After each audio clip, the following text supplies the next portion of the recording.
Sometimes the search for paradise on Earth can lead one straight into a real-life hell from which escape is impossible.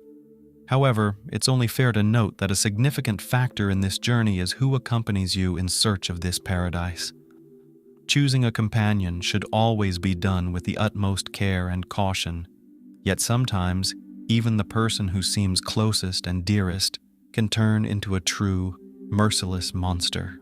The tale of Yvonne Baldelli and Brimager began like something out of a fairy tale. Yvonne thought she had found true love, for which she was ready to run to the ends of the earth. However, from the very beginning, her relationship raised concerns among Yvonne's family, who disapproved of her partner. Unfortunately, the family's worries were not unfounded. This complex case started in 2011, when a happy and in-love Yvonne left with her beloved for a tropical island. As it turned out, she was heading straight towards her own demise.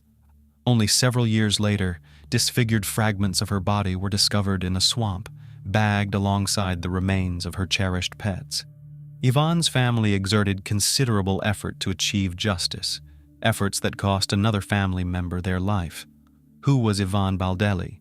Yvonne Olivia Baldelli, née Fold, was born on June 30, 1969, in a small town in the southern part of sunny California. She was the third and youngest child of Marjorie and James Fold, growing up alongside her older brother Michael and sister Michelle, with whom she shared a particularly close bond from childhood. When Yvonne was 13, her mother passed away after a long illness. A year later, her father remarried to Lillian Faust, and the grown children developed wonderful relationships with their stepmother, a kind and caring woman who loved her husband's children as her own. Yvonne received a solid education and explored several career paths, but her main passion was always fashion design, and she dreamed of turning her hobby into a profitable business. However, luck never seemed to be on her side when it came to her personal life. She was married twice, but both marriages ended in separation. Additionally, a surgery she underwent in her youth, followed by complications, left Yvonne unable to have children. After divorcing her second husband, Kevin Baldelli, in 2007, Yvonne lived alone in her small apartment with her beloved dog, whom she affectionately called her child. She remained in constant contact with her father and sister, calling them almost daily and making an effort to see her family at least once a month.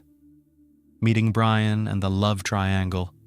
In 2009, as Yvonne was preparing to celebrate her 40th birthday, she met a Marine named Brian Brimager. At that time, he was legally married and raising a young son with his wife. Despite this, Brian was open to having an affair and shared with his mistress how unhappy he was in his marriage, claiming he hadn't filed for divorce solely because of his child, whom he didn't want to distress. Baldelli fell for this fit and handsome man at first sight and believed every word he said. Having experienced the pain of a loveless marriage herself, and knowing how hard it can be to leave such a relationship, she didn't rush her partner, believing that the presence of a child was indeed the main obstacle. However, Brian wasn't as straightforward and sincere as he appeared. From a young age, his attractive looks had made him very popular with the opposite sex. He was accustomed to juggling multiple relationships simultaneously and expertly deceived the women who fell for him, promising each one marriage, a family, and eternal love. It soon came to light that the married Brimager was not only seeing Yvonne, but also had another mistress. This other woman was Christine Verhoeven, a stunning blonde with extensive connections. She was an analyst at the White House and had made a remarkable career during George W. Bush Jr.'s administration. When Yvonne discovered the existence of another rival, she decided to confront the issue head-on and was ready to fight for the man she loved. Gathering her courage, she called her lover's wife to inform her that Brian was cheating on her with not just one, but two women. This revelation sparked a major scandal, forcing Brian to make a difficult choice. Eventually, he chose Yvonne, though it's possible she pressured him into making this decision. A few months later, Brian officially divorced his wife and moved in with his new love interest. At that time, he was still serving in the Marines, but had been contemplating ending his military career for a while. The couple seemed genuinely happy, but Yvonne's relatives remained wary of her new partner, doubting the sincerity of his feelings. Moving to a tropical paradise. In the summer of 2011, Brian began to talk about radically changing his life, leaving the service, moving away from the bustling city, and settling down on a tropical island. Yvonne shared his sentiments, supported him in everything, and was ready to follow him wherever and whenever he decided. She believed she had met the most important man in her life and adored him. By September of the same year, the decision was final. The couple chose to move to Panama and settle on the small island of Carnero, a place that could truly be called a paradise. Yvonne informed her family just before leaving, so they had no chance to persuade her to reconsider. Yvonne sold her apartment, quit her job, and started packing for the journey. She took only a few bikinis, shorts, tank tops, and her sewing machine, hoping to fulfill her dream of opening a small boutique to create and sell custom outfits to tourists on the new island. In early September, Brian, Yvonne, and her beloved little dog flew to Panama. They spent a couple of days in the country's capital before taking a ferry to Carnero Island, where they rented a house right on the ocean front. The climate was hot and humid with little temperature variation, attracting a steady flow of tourists throughout the year, primarily diving and surfing enthusiasts. The island was just 1 square kilometer, so one could leisurely walk around it in about an hour. All the infrastructure was located along the coast, while the interior was dense jungle and swampy areas teeming with venomous snakes, spiders, and other wildlife, making it unsafe to venture into. Brian, who had been an excellent guitar player since his youth, brought his instrument with the intention of starting a musical career on the island, performing in entertainment venues. Within a week after moving, he had made connections with several local bar owners, and one of them happily offered him a job. He played in the evenings, entertaining the crowd, but his appreciative audience often bought him drinks as a compliment, leading him to drink heavily almost daily. Yvonne's business also developed very slowly, with weak sales and virtually no profit. However, she didn't lose heart. She started working at one of the bars and even adopted a second dog she found on the island and decided to keep. She communicated with her sister Michelle Valenzuela almost daily, sharing everything, but her messages became increasingly shorter and more somber, which worried her family. The first few months on the island seemed like paradise to the couple. Yvonne hoped that Brian would propose, and they would have a romantic wedding ceremony on the ocean shore. But time passed. Brian didn't rush into marriage, and their relationship rapidly deteriorated. The mysterious disappearance. In early December, Michelle stopped receiving messages from Yvonne, which raised her concerns significantly. Then, on December 14, 2011, Brian unexpectedly called Michelle, inquiring when he could stop by to pick up his SUV, which he had left in her garage before heading to Panama. This call and question caught Michelle off guard. It meant Brian had returned to the U.S. and wanted to retrieve his vehicle. But where was Yvonne? Why hadn't she come back or even called? In response, Brian claimed he had explained everything in an email sent a few days earlier. He also mentioned that his now ex-girlfriend had supposedly sent her a message explaining the situation. Michelle checked her messages but found nothing, so she turned to her email. Indeed, there were 2 unread messages, one from her sister and one from her boyfriend. In his message, Brian stated that Yvonne had left him, running off with a new lover to Costa Rica. The other message, supposedly from Yvonne, claimed she had left Brian upon discovering his infidelity and learning that another woman had given birth to his child. It concluded with her saying she had met another man and gone to Costa Rica with him. The other woman turned out to be Brian's old friend, Christine Verhoeven, with whom he had been involved all along, and who was pregnant with his child when he and Yvonne flew to Panama. At first glance, everything seemed plausible and logical, especially since Yvonne couldn't have children. The news that her partner had fathered a child with someone else could have been devastating for her. However, Yvonne wasn't known for impulsive actions. and she would have certainly called her sister to discuss such significant changes in her life. Moreover, the tone of the supposed message from Yvonne was somewhat odd and unlike her previous communications, which raised further suspicions. When Michelle tried to determine her sister's current whereabouts, she couldn't get any concrete information. Calls went unanswered, and the messages that came through were brief and detached, saying things like, "I'm okay. I need some time. I'm not ready to talk about this." Michelle suggested that Brian should join her in filing a missing persons report. Brian appeared nervous but insisted it wasn't necessary, claiming Yvonne was fine, capable of taking care of herself, and would decide when to come home on her own. Despite Brian's reluctance even to discuss the matter and his hasty departure after picking up his vehicle, a message from Yvonne's phone soon arrived, stating she planned to return home in January for their father's birthday. This message provided Michelle with some relief, and she decided to wait a few more weeks, hoping Yvonne would return as indicated in the message. Search efforts and surprising discoveries. By mid-January, not only had Yvonne not returned home, but she also hadn't called even once during that time, and her messages had completely stopped.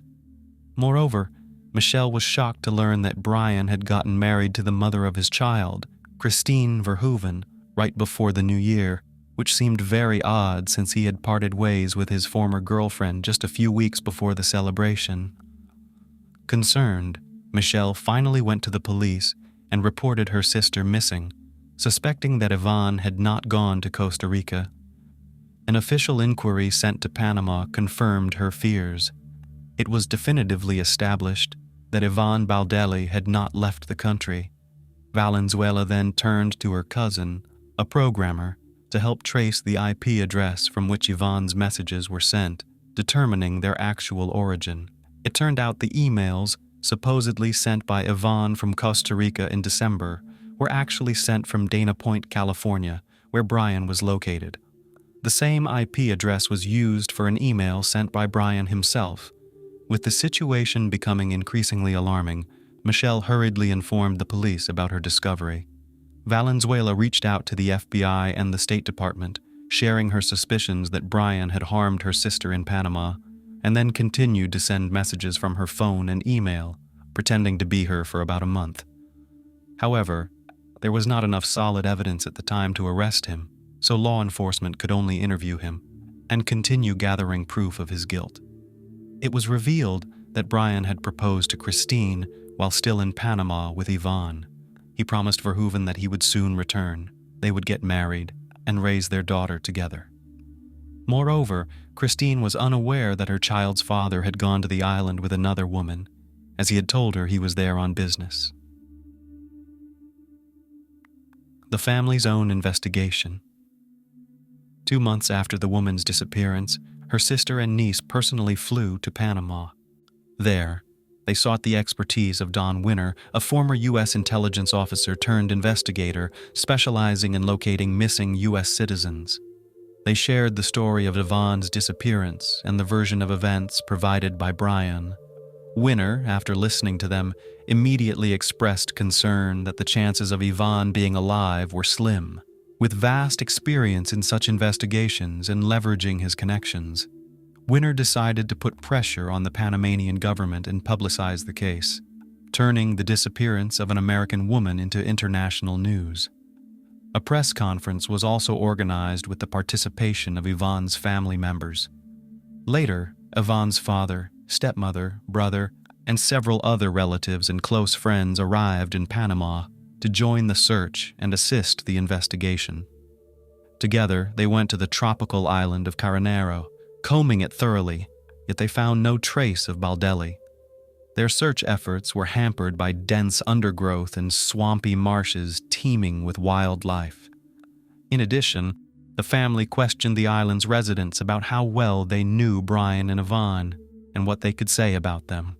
It turned out that the couple had recently been heavily indulging in alcoholic beverages and were frequently involved in loud disputes, unconcerned about those around them. Almost daily, they were seen in bars drinking alcohol and having heated arguments. Furthermore, people began to notice bruises and scratches on Yvonne's face and body. She almost never took off her sunglasses, seemingly to hide the bruises under her eyes. The landlord of the house the couple had rented confirmed that neighbors regularly complained about the noise, screams, and cursing coming from their residence. Simultaneously, FBI agents brought a special team of divers to the island to scour the waters around it for any potential evidence or remains of the missing woman. Unfortunately, these searches too did not yield any success. The prime suspect and the first solid evidence. From the outset, Brian was the prime suspect in the case, but there was nothing concrete to charge him with. He denied any involvement, consistently recounting the same story about his ex-partner running off with another man. It wasn't until September 21st, 2012, that Brimager was finally interrogated, and a search was conducted in his home. At the time, his wife Christine was at work, while Brian was unemployed, staying at home with their child and indulging in his favorite pastime, playing golf. Initially, he appeared confident, repeating that Yvonne had left him after finding out about his child with another woman. However, he became visibly nervous when the police mentioned that the last messages sent in Yvonne's name came from his area and expressed interest in examining the laptop found on his table. The seized laptop turned out to belong to Yvonne, with messages sent from it after she supposedly fled. A photo of the missing woman with a bruise under her eye was found on the computer, as well as a screenshot of a conversation from November, where Brian and Christine discussed their ongoing affair and shared daughter, presumably how Baldelli learned about them. Moreover, the laptop's search history from November 26, 2011, contained queries such as how to clean blood and how to remove blood from a mattress. These pieces of evidence were significant but circumstantial, since neither a body nor a mattress with bloodstains was found. The fact that Brian had been sending messages pretending to be Yvonne didn't definitively prove him guilty. Soon, Don Winter discovered that before leaving Panama, Brimager had sold a machete he owned. In an online conversation with a potential buyer, he joked that he had used the weapon just once to finish off a stripper. The joke was macabre, prompting authorities to track down the new owner of the machete and seize the blade for examination, which initially revealed nothing conclusive. The long-awaited arrest.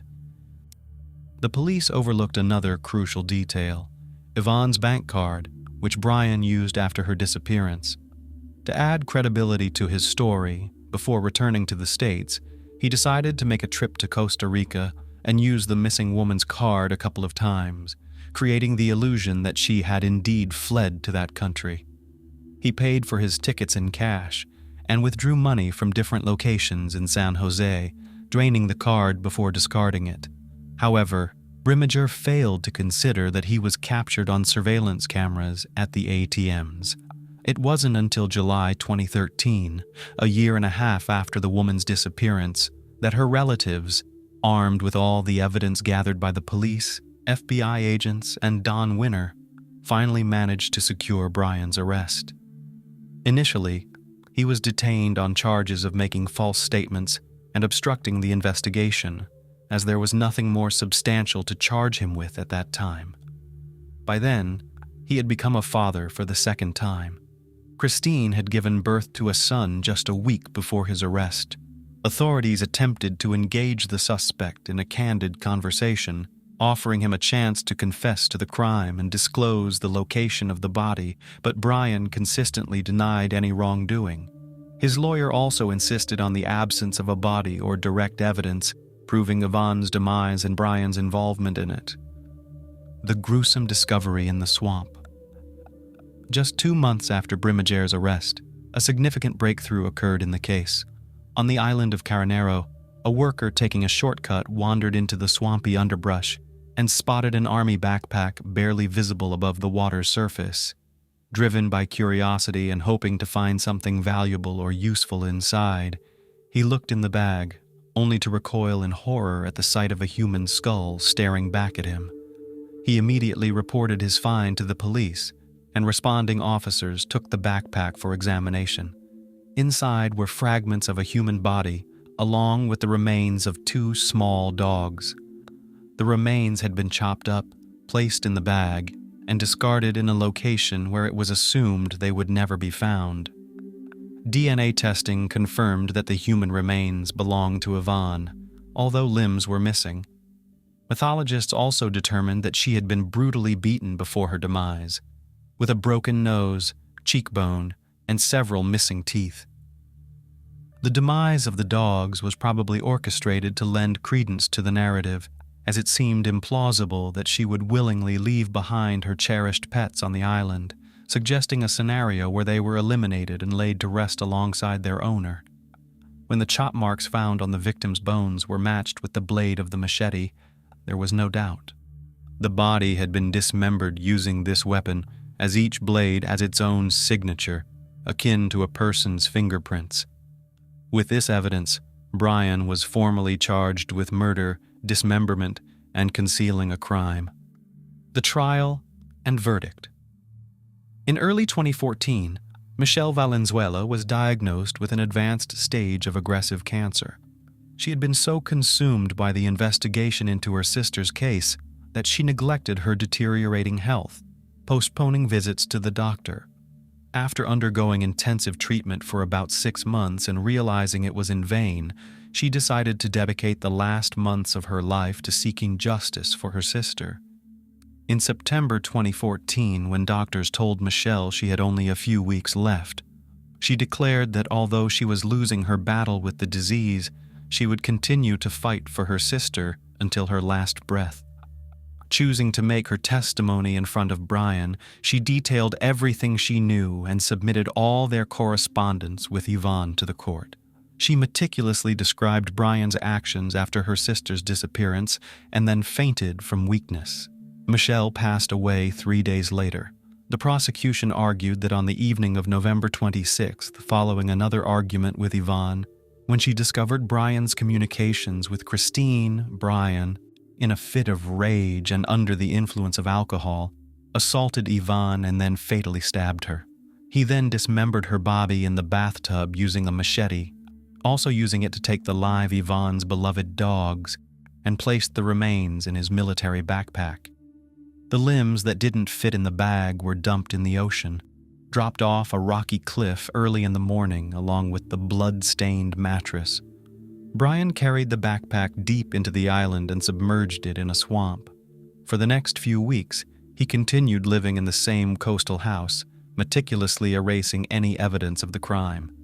He told everyone on the island a story about his flighty girlfriend leaving him for a new lover, a story that sounded convincing enough that locals sympathized with Brian. And he even managed to find a new girlfriend, Nicole Powell, who comforted him for a few weeks until his departure to the U.S. However, at the trial, Nicole testified against Brian, accusing him of lying and cruelty.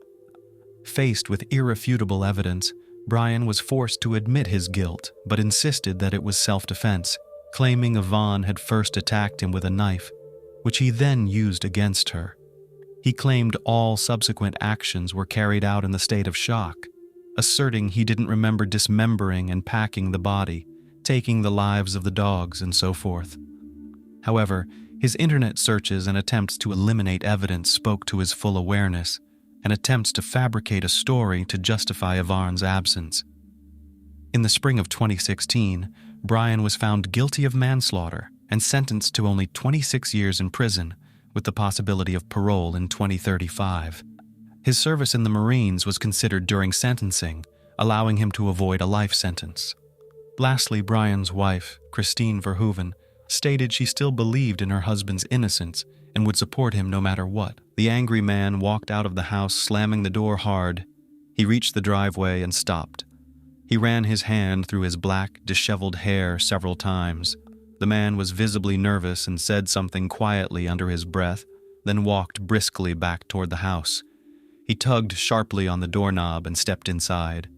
Picking up a baseball bat that was lying at the entrance, he walked bossily through the house and shouted violently. At his screams, a blonde-haired young woman ran out. As soon as she approached him, he struck her on the head with the bat. The woman fell unconscious, and instantly a pool of blood formed on the floor around her. The enraged, dark-haired man continued to strike the immobilized woman until his fervor subsided. It is hard to imagine, but it happens that in such a paradisiacal place of the planet as New Zealand can happen such bloody tragedies. After all, New Zealand is first of all a picturesque nature with its unique flora and fauna, which creates a comfortable climate for people to live in. People living here have a high standard of living with a measured and calm way of life, where there is no corruption and crime is close to zero. But today our story will disrupt the tranquil life of Oakland and completely change the notion of a happy family. Carmen and Brad met on an ordinary day, which later became a fateful day for the two of them. Carmen Thomas was born on October 30th, 1987 in South Africa. Her father died when the girl was only 10 years old. Heavily bearing the loss, her family moved to relatives in the town of Whitby in the United Kingdom. But in another country, the long-awaited peace never came, and after a while her family moved back to South Africa. Carmen, who was over 18 years old at the time, decided to stay with her relatives and later moved to live in London. In London, Carmen completed her studies and earned a master's degree in marketing. She had a strong and mischievous personality that attracted people. Carmen was a loyal friend and comrade for many people, but a beautiful life in a large metropolis required a lot of expenses, and the girl had to work hard to ensure a decent standard of living. During the day, Carmen worked in the store as a marketer, and in her spare time she worked part-time in a gentleman's club. Despite her strange choice in the service industry, Carmen was a girl of strict rules and never allowed herself unnecessary and even more so undignified behavior, which was very much appreciated by important clients. It was there that she met an attractive and flamboyant man, Brad Callahan. Bradford James Joseph Callahan was born in New Zealand in April 1978. The boy's parents separated when he was 9 years old. Little Brad stayed with his mother, after which they moved to Australia. In 2001, Brad graduated from university and received an engineering degree in the construction industry.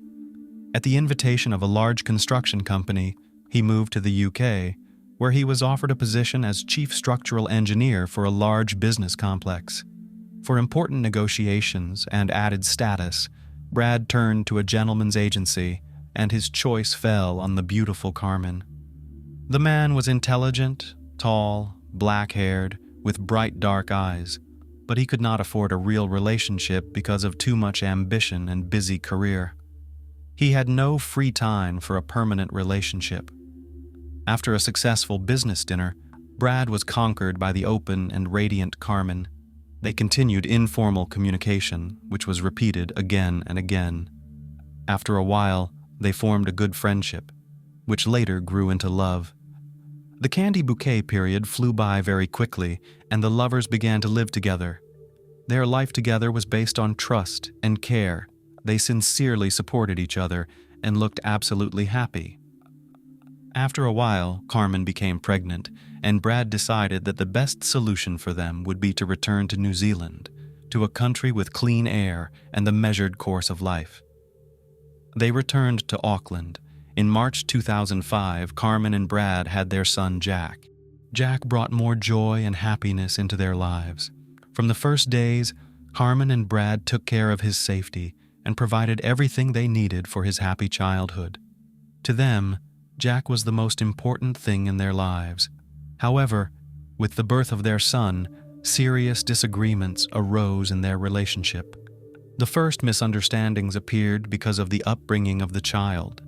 The relationship between the lovers became turbulent and unstable, and after 3 years they parted, but retained joint custody of the child. The breakup was difficult for both of them, but they sincerely tried to keep a good relationship for the sake of little Jack. Wanting support and wanting to be surrounded by family, Carmen and Jack moved in with Colin, Carmen's half-brother, who also lived in Oakland. Gradually, emotional balance returned to Carmen, and she began a new life without Brad. In 2008, Carmen moved with her young son to a house on a neighboring street to Brad's so that the son would be closer to his father. The young woman, who lost her father at an early age, sincerely wished that her child would always have a father around as much as she could. Despite this decision, many of Carmen's friends and family thought the couple still had a good friendship, but they only spent time together for Jack's interests. However, life went on. Carmen and Brad tried to find happiness separately again. Brad continued to work as a construction engineer, and in May 2009 he started a new relationship with a girl and even got engaged. Carmen was busy raising her son and resumed her services in the gentleman's club, which quite hurt Brad. He sincerely believed that the mother of his child should never again be interested in dubious earnings. This disagreement became a boiling point in their good relationship. With each passing day, the situation grew more heated.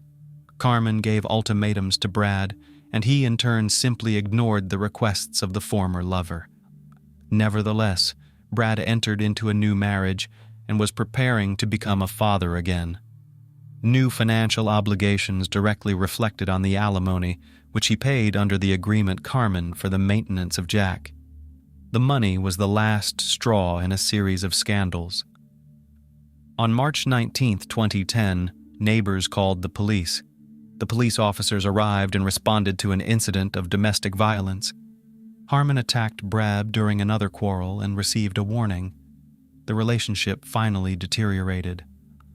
Arguments did not stop even at a distance. Each new question regarding Jack was perceived by each party in the bayonet and with aggression.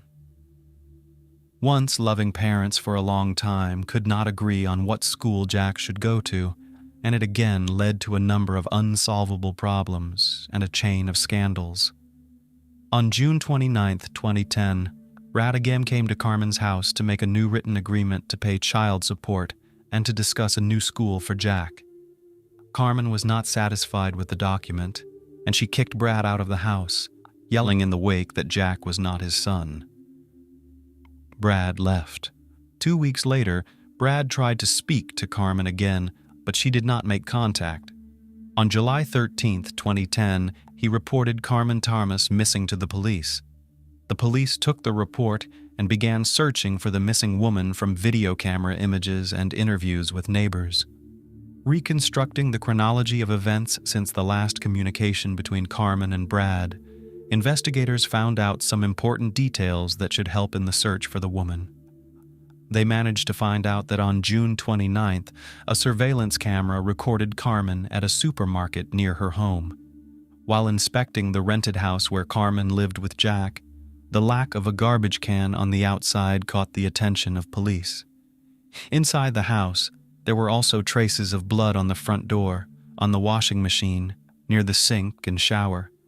Forensic scientists used luminol to detect traces of blood left at the crime scene because it reacts with the iron contained in blood hemoglobin.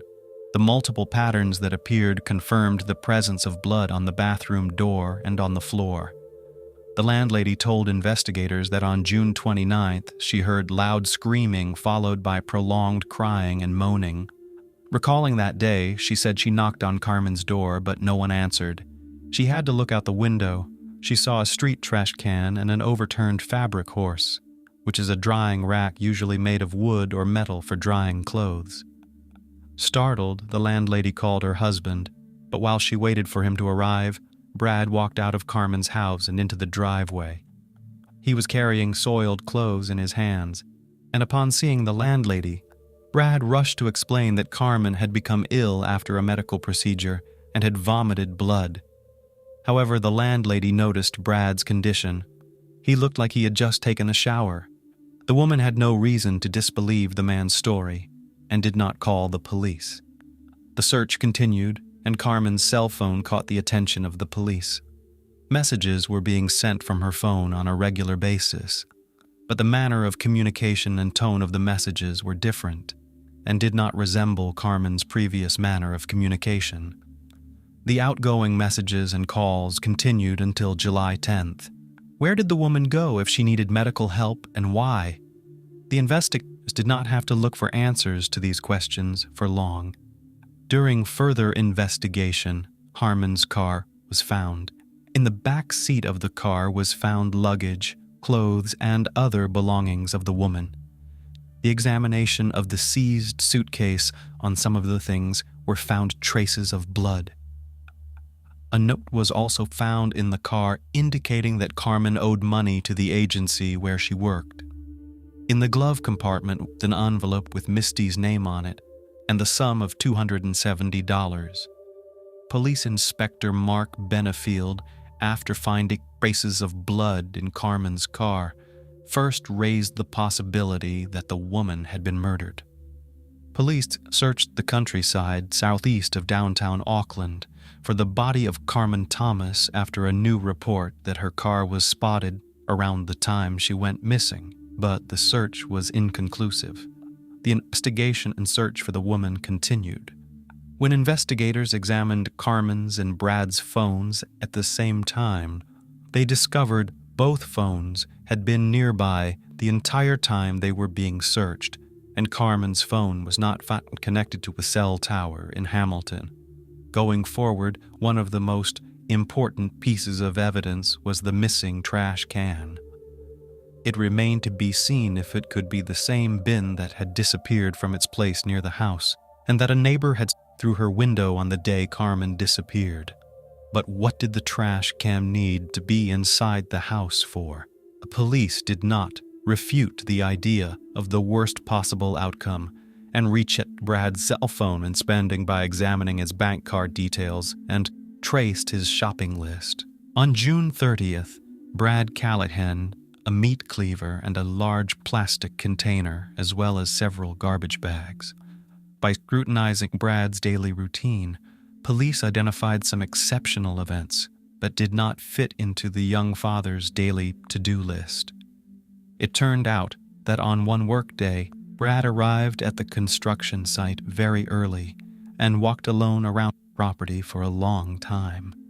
It was strange, but not so strange that the workers who saw him would start reporting anyone about such an early presence of a supervisor at the construction site.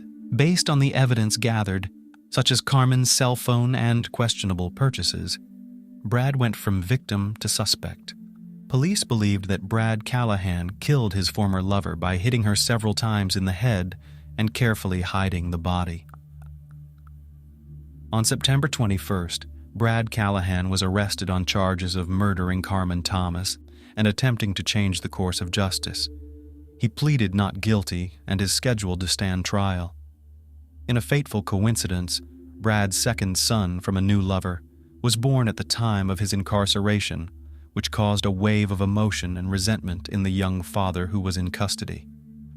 The man broke down, and 9 days after his arrest, he pointed out to investigators the burial place of Carmen Thomas.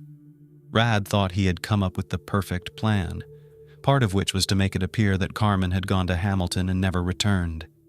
He was absolutely certain he had succeeded, but life made adjustments. Under questioning, he detailed the chain of events from that fateful day.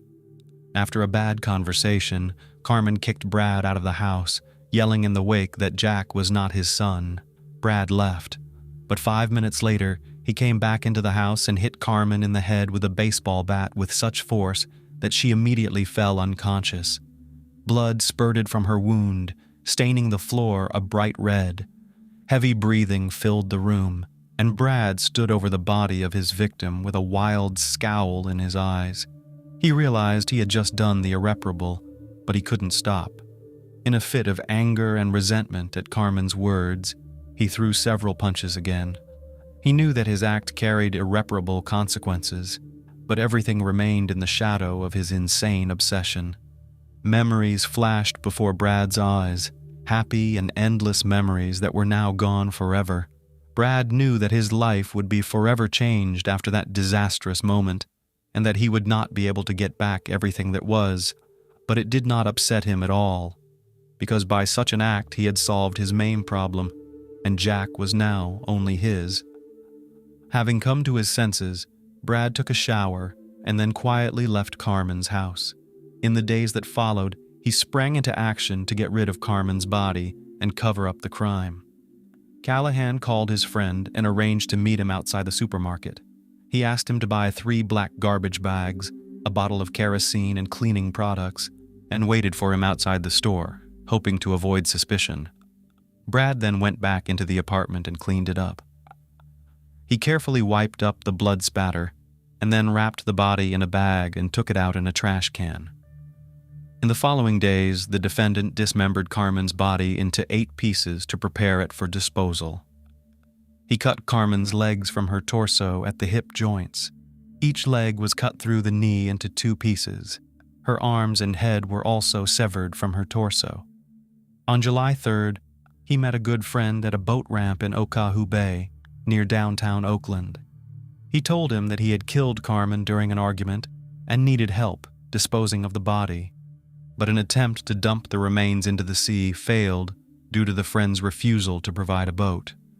Over the next few days, he drove to Waitakere Ridge in West Auckland and buried the containers in a shallow grave. On July 7th, he drove Carmen's car to Hamilton and abandoned it in a hotel parking lot. He put a suitcase of clothes and several other bags of her personal belongings in the car to give the impression that the woman wanted to leave. But in his haste, he overlooked the fact that the suitcase also contained bloody clothes. After getting rid of the car, Brad began sending text messages from her cell phone to give the impression that Carmen was still alive. The criminal texted her friends, saying she wasn't feeling well and had been in bad shape for days. But Brad's perfect plan backfired on him. On October 1st, police went to the burial site Brad had indicated and discovered the body. Carmen Thomas's remains were found in plastic containers. They were carefully removed from a makeshift grave on Waitakere Ridge. An autopsy determined that Carmen Thomas had died from multiple blows to the head, with the fatal blow causing a compressed skull fracture. After multiple forensic examinations, Carmen's body was released to her family for burial. On October 13th, a private funeral was held at Green Lane Christian Center for Carmen Thomas, a young mother, a cheerful, kind, and successful woman. Little Jack, who all along had waited and hoped to see and hug his mom, was only able to hug and kiss her white casket. On February 8, 2011, the first court hearing for Carmen Thomas took place. Judge Wenning found the crime committed was unintentional and took into account Brad's explanation that he acted on emotion. He acknowledged that it was done in a fit of rage, but Judge Wenning was less lenient when it came to the cover-up. On May 26, 2011, Brad Callahan was newly charged with attempting to change the course of justice. A summary of the police case shows that at 8:45 a.m. on July 29, 2010, Callahan struck Mrs. Thomas several times in the head, resulting in her death. He then texted a friend to bring 3 garbage bags and a bottle of kerosene. During the ensuing period, Callahan dismembered Miss Thomas's body into 8 pieces to prepare it for disposal. On November 25, 2011, a retrial was held. Police officers who had been working on the case filled the High Court in Auckland when Bradford Callahan unexpectedly made 2 guilty pleas. Brad Callahan, who had previously denied guilt, suddenly admitted to murder and attempting to change the course of justice after Carmen's death. The judge said it was one of the most serious cases of attempting to pervert the course of justice, calling Brad's actions just about the most serious case of attempted perversion of justice there can be. The judge also felt the murder of Carmen Thomas was brutal, but not so brutal as to result in the harshest sentencing laws. The 33-year-old man was sentenced in Auckland High Court, where a large public gallery was filled with Thomas's friends and family, including her parents, who were visiting from South Africa. Judge Venning sentenced Brad Callahan to life imprisonment for murder and 6 years in prison for attempting to pervert the course of justice. He also condemned the lengths Callahan went to in order to cover his tracks. The sentences are to be served concurrently. Judge Venning also said the minimum sentence for the perverting the course of justice charge was insufficient to bring Brad Callahan to justice. Mr. Callahan passed judgment on himself by his actions that day, and it had a devastating effect on 2 families, said Detective Inspector Mark Benefield. Callahan's supporters left court without comment. In a statement, The Thomas family said nothing can bring their Carmen back, and they are still angry because of it. But they are grateful that Brad will be away for an extended period of time so he can reflect on the enormous damage he caused to their own son in the first place. Carmen Thomas's mother, Teresa Scott, told the court in a victim impact statement that she felt completely destroyed by what happened to her daughter. After the verdict was announced, the officer in charge of the investigation, Detective Inspector Mark Benefield, told the court that the justice done is the result of hundreds of hours of police work over the past 10 weeks since Carmen Thomas was reported missing on July 13, 2010. Also, Detective Mark Benefield, during the interview, explained what the work to find Carmen consisted of. He explained that early on in the missing person investigation, they determined that Carmen was most likely murdered. Then the work of gathering evidence, as well as researching information, was carefully conducted. This required a great deal of time and effort to gather, and it was also necessary that proper legal procedures were followed. The detective reported that over the last few weeks, close cooperation with the defendant's employer had not been finalized. Attempts to further investigate part of the Victoria Street construction site would continue in order to find any evidence that might assist the investigation. Until today, we have been unable to comment on media reports about our activities at the facility because we have been very sensitive to the issues of litigation and preemptive contempt of court, said Mark Benefield.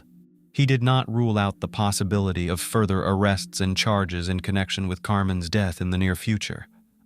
Brad Callahan had the courage to take responsibility for his actions in this tragic saga, and he pleaded guilty to 2 charges. But that will in no way change what he did. For the hearts of Carmen's loved ones are broken, their world shattered. Living each new day without Carmen, each of her close family members feels completely destroyed. We will never forgive him for what he did to our family, said Carmen Thomas's mother, Teresa Scott. I could forgive someone for taking a life under certain circumstances, but I can never forgive this man for being able to strip a body and hide it in containers, added her stepfather Wayne. Callahan's attorney Stuart Grieve said his client acted responsibly and does not intend to file a motion. Can a sentence with parole eligibility after 13 years and 8 months be called a ridiculous miscarriage of justice?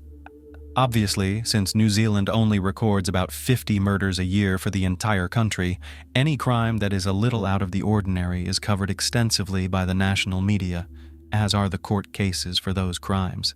It's possible that there was an overbearing bias against the victim at trial because of her line of work. But even if Carmen was antagonistic and pissed Brad off, we don't blame the victim for having her life taken from her, do we? If Brad had wanted sole custody of his son, he likely would have used this prejudice about Carmen's work and gotten his way because he had the opportunity. Instead, he beat her to death and tried to cover it up.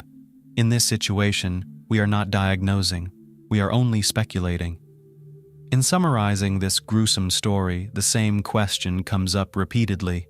It is understandable that in a fit of rage and uncontrollable anger, a person can commit irreparable acts. But what feelings can a healthy person have when he comes up with a plan to dismember a once tenderly loved person?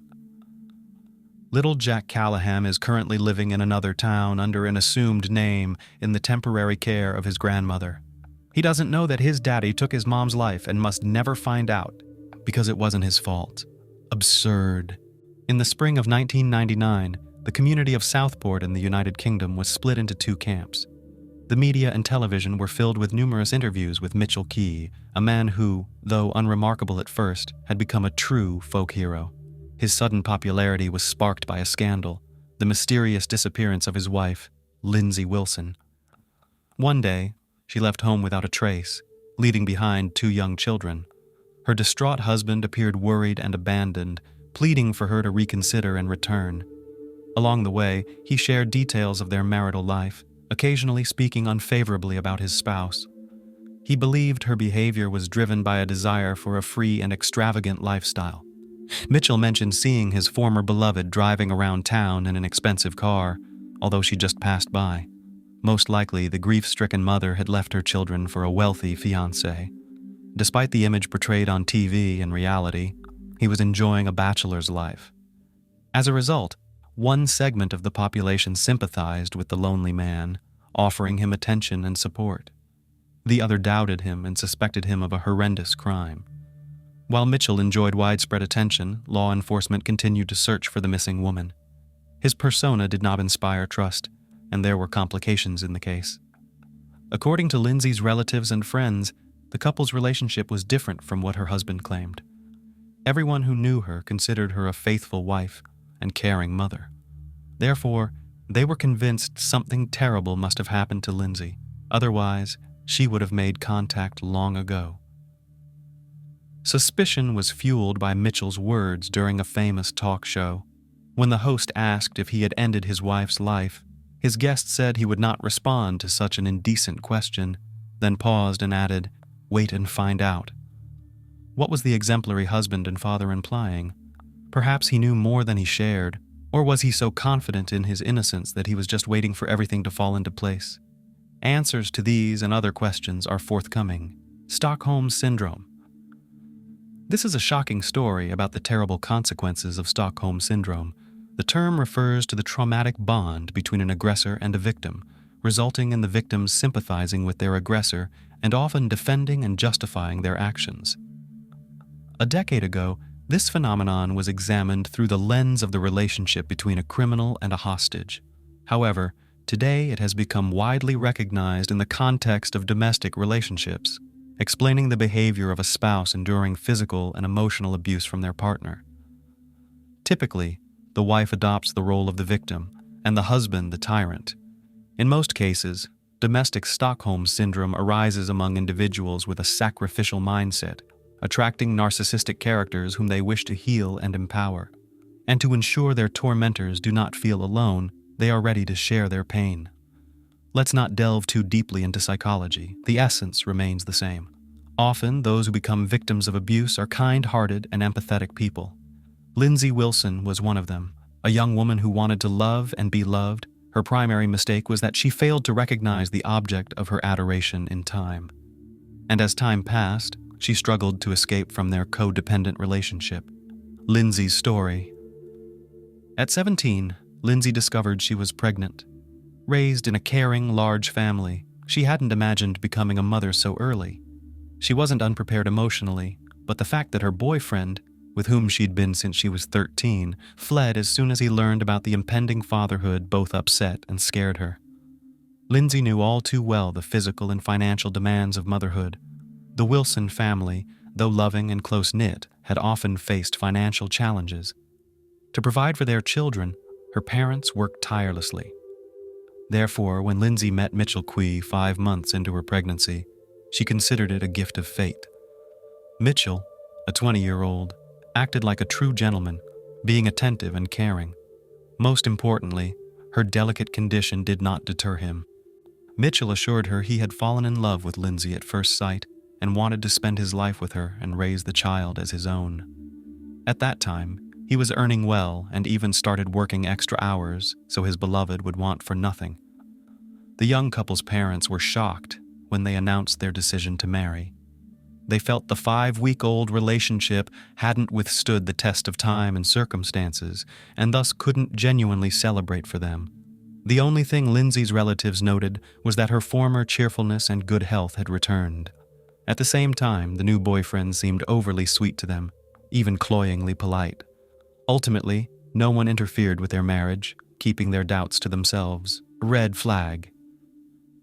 The wedding took place in August 1995 within a close family circle. The majority of the guests were from the bride's side. The groom's side was represented by no more than 5 people: his parents, a brother, and 2 friends. During the celebration, Lindsay was ecstatic, believing she had won the lottery in life. However, the uneasy premonitions of Lindsay's relatives grew heavier when, by the end of the evening, the newlyweds had a dispute. The conflict unfolded before everyone's eyes. Something displeased Mitchell, and he started to shout loudly. It was unlikely that the reason was significant or appropriate for such a reaction. During the argument, he grabbed his new wife by the hand and started shaking her, which looked more than odd and threatening. Lindsay tried to calm him down. When the emotions subsided, the man apologized to everyone and later made light of the incident, emphasizing that it was just nerves due to the holiday bustle. At that moment, the girl did not give due attention to the situation and quickly forgot about it. However, in reality, it became one of the red flags in their toxic relationship. Diligent specialist. On February 5, 1999, a social worker officially reported Lindsay Key missing, expressing concern over being unable to reach her client.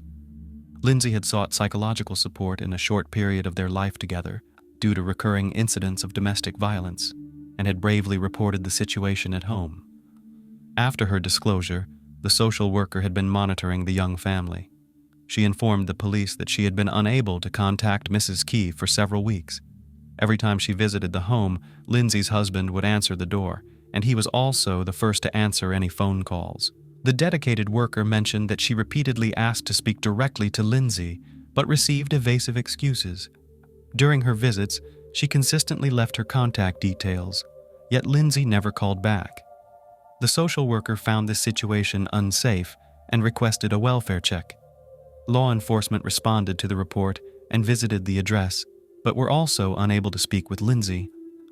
Her husband Mitchell explained that he had not seen his wife at home for a long time, but did not consider her missing. According to him, on Christmas Eve, Lindsay had gone to a party with a friend and returned home early in the morning, somewhat intoxicated. They had an argument afterwards. Lindsay then packed her belongings and left without saying goodbye to the children. He claimed she left him for another man and no longer wanted any contact. Search efforts. The search for Lindsay began. During conversations with her relatives, officers learned that she was last seen by her family on December 11th, appearing in high spirits and looking well, and her behavior was normal. Her family had grown accustomed to her troubled marriage. Lindsay's mother also reported that she had tried multiple times to reach her daughter on December 24th to arrange a visit to give Christmas gifts to the grandchildren. Unable to reach Lindsay, she decided to visit in person. That day, Mitchell answered the door with the children and told her that his wife had left with friends and accused her of infidelity. However, Mrs. Wilson had long learned to take her son-in-law's words with a grain of salt. After giving the gifts to the children, she left. Detectives found it strange that no one had been concerned about the young woman's well-being for 2 months. However, there was an explanation. Everyone knew that Mitchell restricted his wife's interactions with the outside world, even with close relatives. They had previously experienced difficulty communicating with her. Therefore, it was plausible for Lindsay to drop out of sight for a while. Nonetheless, this did not mean they were not concerned about her. The news alarmed them. Everyone asserted that she did not drink and led a modest lifestyle. Moreover, her husband had forbidden her all contact with the outside world, not to mention meetings with friends and acquaintances. Inconsistencies, everything Mr. Key told the police contradicted his character profile, arousing investigators' suspicions. It seemed unlikely that Mitchell could simply let his wife go, and that Lindsay would leave her children with a tyrannical husband. However, the situation demanded a thorough investigation. To this end, the police spoke with all of Lindsay's acquaintances and tried to find anyone who had seen her after the family gathering. They also questioned neighbors and requested surveillance footage from the residential complex where the couple lived and its surroundings. Unfortunately, all footage had been deleted. By the time Lindsay's disappearance was noted, some time had elapsed. However, another date was discovered when she was last seen in person. On December 15th, she was at the local post office, sending several letters and postcards as usual. Her older sister also admitted that they met that day. Lindsay had visited despite Mitchell's disapproval. The sisters had tea and a brief conversation, after which Lindsay saw her guest out. On the way, she slipped a note into her sister's hand and asked her to read it later. The sister put the note in her purse and in the whirlwind of days, forgot about it. Regrettably, the older sister couldn't find it later, and its contents remain unknown. After that day, no one saw Lindsay again. Over several months, investigators tried to cling to any information. They began to suspect that she was no longer alive, as she had not been in contact for so long. They couldn't charge Mitchell without sufficient grounds and evidence. However, The more they learned about the couple's life history, the stronger their suspicions grew. Marriage. Shortly after their wedding, Mitchell and Lindsay decided to move away from their parents. They rented an apartment in Southport. Sometime later, Lindsay gave birth to a daughter named Robin. The only shadow over the joy of the new baby was her stepfather's volatile temper. After moving, the young wife fully experienced her husband's unstable moods. One moment he could be joking and laughing, the next he became unbalanced and aggressive. Trying to maintain a fragile peace at home, she didn't realize how completely she had submitted to his will. He controlled every step she took and caused a scene whenever she failed to hear the phone or answer a call. However, loud arguments were often followed by passionate reconciliations. Mitchell would kneel, beg for forgiveness, and profess his love. It seemed for a while that peace had returned to the family. But then, the cycle would start again. Conflict, reconciliation, repetition. Lindsay began to lose recognition of the man she loved. She often told her relatives about what was happening. They advised her to return home and end her suffering. But it was hard for the young woman to admit her mistake. In one interview, the Wilsons mentioned that she always lived with thoughts of the past. Each time, her husband assured her he would change and everything would be fine. As a loving wife, she wanted to believe him and waited for him to return to his former self, gentle and caring. Meanwhile, Mitchell increasingly tightened his grip and control. He forbade his wife to go out alone in the evenings and eventually restricted her from being anywhere without him. He was jealous of her every move, yet he himself was seen in dubious liaisons. Once, Lindsay confided to her older sister that she suspected her husband of infidelity. She told her about a woman who came to their home looking for him and was very surprised to learn he was married. That day, another argument erupted, but this time it escalated to physical violence. Gradually, physical abuse became a part of their life. To prevent his wife from complaining about him and tarnishing his reputation, the man began to limit her interactions, starting with neighbors, friends, and acquaintances, and later with her family. Despite being unhappy, Lindsay still tried to maintain contact secretly, fearing being discovered and punished. At the same time, despite the evident problems, Lindsay continued to stay with Mitchell. Along with her feelings, the comfortable life he provided was a factor. He earned well, supporting her and their child, paying the bills. She truly lacked nothing financially. Second chance. The era of living in a gilded cage came to an end for Mrs. Key when she found out she was pregnant again. At that moment, she was certain she no longer wanted more children. It's only fair to note that Mitchell was good to his stepdaughter, even loving her. However, Lindsay deemed the current circumstances unfavorable for bringing another child into the world and decided to terminate the pregnancy. When her husband learned of this, he became enraged, hurling insults and physically intimidating her. That same evening, she packed her things, took her child, and returned to her parents' home. Her family breathed a sigh of relief. There, she proceeded with the pregnancy as she had planned. Over time, however, she began to miss her husband. He wouldn't leave her alone, frequently calling and begging her to come back. Mitchell tried everything to prove he had changed. Eventually, he managed to convince Lindsay. Initially, everything went well, and it seemed as if their old feelings had returned. The Keys were expecting another child. This peace lasted for 6 months until Mitchell had a severe anger outburst. Fortunately, he did not direct his rage at his pregnant wife, but took it out on the apartment. He smashed everything he could see, destroyed furniture, ripped doors off their hinges, and even stained the walls with blood and food remnants. He threw the television out of the window and smashed the car parked outside. The landlord demanded not only compensation for the damage and repairs, but also that they vacate the apartment. This situation worsened the family's financial position, requiring additional expenses. As a result, the couple had to take out a large loan and move to a more modest apartment. You can't run from yourself. In October 1997, their son Jack was born. The father adored the boy. However, the relationship between the spouses became increasingly tense. Throughout their married life, Mitchell frequently left home, sometimes for a few days, sometimes for a week, often over trivial or fabricated reasons.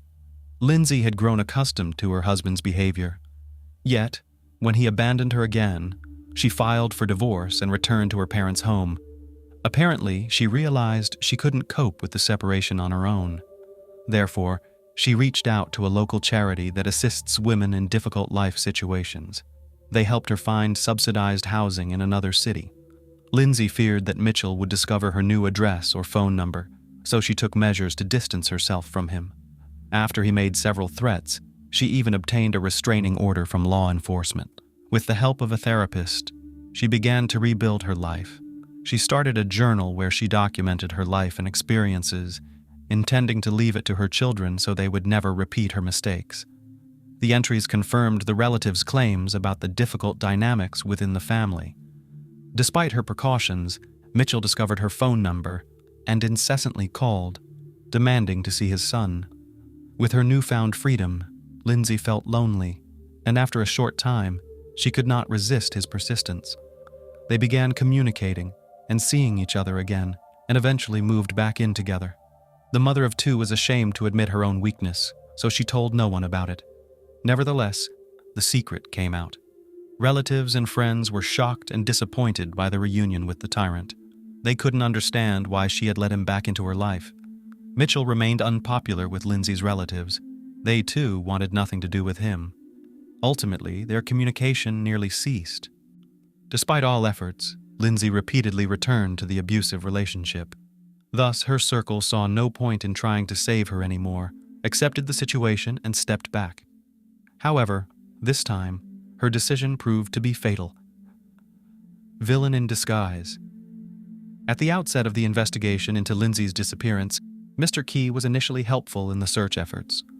However, as the case gained media attention, his focus shifted dramatically. He turned his misfortune into a public spectacle, becoming a media figure in the process. As Mitchell invited more journalists into his home, his abundant media appearances began to seem less genuine, with viewers often noting a smirk on his face. Lindsay's parents considered their son-in-law to be involved in their daughter's disappearance, and detectives also viewed him as the prime suspect. Yet, the lack of direct evidence tied their hands. Searches were conducted not just at the couple's home, but throughout the area. After a provocative question during a televised interview, the antagonist became even more brazen, even declaring that the time would come when his wife's family would have to apologize for their suspicions. On the eve of the holiday season, Mr. Key sent a postcard to the lead investigator on the case. Attached to it was a pack of hair dye. Instead of a festive greeting, Mitchell wrote, "I hope this covers your gray and gives you a bit more confidence," mocking the detective and displaying his own arrogance. In the media, he had already played the victim of not only marital infidelity, but also of harsh treatment by authorities. To put this upstart in his place, the investigation team gave an interview. Without revealing all the details of the case, they hinted that the well-known family man was not who he claimed to be. Tarnished reputation. In February 2000, Mitchell Key found himself at the center of a scandal. It became known that he had been forging his wife's signature to receive social benefits, serving as another indirect proof of his involvement in Lindsay's disappearance and presumed demise. The investigators wanted to latch onto a financial motive. However, the suspect's popularity worked in his favor. Many supporters emerged, arguing that as a single father, he had every right to financial assistance. These circumstances hindered the detectives' ability to bring the charges they desired. Nevertheless, they managed to charge him with fraud. Mr. Key was brought to court for the benefit fraud and was found guilty, sentenced to a month of community service.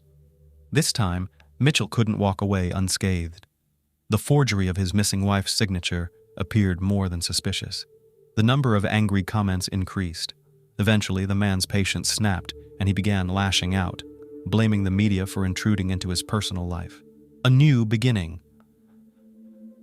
The case of Lindsay Key's disappearance might have remained unsolved had it not been for a clue discovered by chance. On June 1st, 2000, a park-goer noticed his dog acting strangely near the roller coaster at a city amusement park. The animal uncovered human remains. Specialists were called to the scene, and the remains were sent for forensic examination, which revealed that they were parts of a female torso. Genetic testing confirmed they belonged to Lindsay Key, who had been missing for a long time. This breakthrough revitalized the investigation, making it clear that Lindsay had been the victim of a brutal crime. The focus now was to find the perpetrator. On June 7th, Mitchell was brought in for questioning. The detectives were determined, and after more than 36 hours of intermittent interrogation, the suspect broke down under the pressure and confessed. Dismemberment murder. On December 15, 1998, after meeting with her sister, Lindsay informed her husband that she wanted a divorce. This time, she was resolute. According to Key, this news infuriated him, leading him to attack and strangle her. The incident occurred in front of their children. He then hid her lifeless body in their bedroom, stuffing the gap under the door to mask any odors. Realizing he couldn't dispose of the body alone, he enlisted the help of his brother Elliot, a butcher who he thought could assist. Elliot was initially hesitant, but was eventually persuaded by Mitchell. While the children played in the next room, they dismembered Lindsay's body and later dispersed her remains across the city. During his confession, the murderer expressed no remorse or empathy.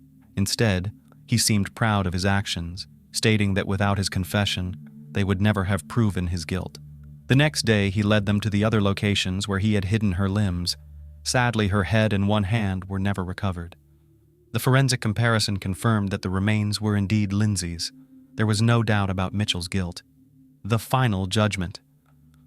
The trial of the Key brothers took place in January 2001. The court proceedings were swift and straightforward. Mitchell was found guilty of first-degree murder and sentenced to life in prison with the possibility of parole after 17 years. The court-appointed psychiatrist noted that the defendant showed all the signs of being a narcissist with sadistic tendencies. His brother Elliot received a 7-year sentence for his role in concealing the crime. Lindsay's children were taken in by her maternal grandparents, who gave them their surname. Just 3 months after the sentence was handed down, another tragedy struck the Wilson family. One of Lindsay's older brothers, unable to cope with the shock, took his own life in the attic of their family home. In his farewell note, he wrote that he saw no point in continuing in such a cruel world and wished to reunite with his sister. As of 2017, Mitchell Key has been eligible for parole. However, as of January 2023, his lawyers have been denied 3 times. The Wilsons, including the children, are concerned that the murderer might eventually be released. Consequently, they have started a petition urging that he remain incarcerated. As long as the voices of the victim's family are considered, the criminal will continue to serve his sentence. Regardless, no punishment can bring Lindsay back. In an interview, Mr. Wilson mentioned hearing rumors that his former relative had attempted to end his life. He added that he sincerely hopes the murderer will try again and succeed this time. Experience shows that most women with domestic Stockholm Syndrome try to adapt to their abusers throughout their lives. Even when their families come to their aid, they continue to act against their own best interests. In such cases, only deep self-reflection and psychotherapy can help. If the victim does not come to realize the recklessness of their actions, the end of the relationship will be dire.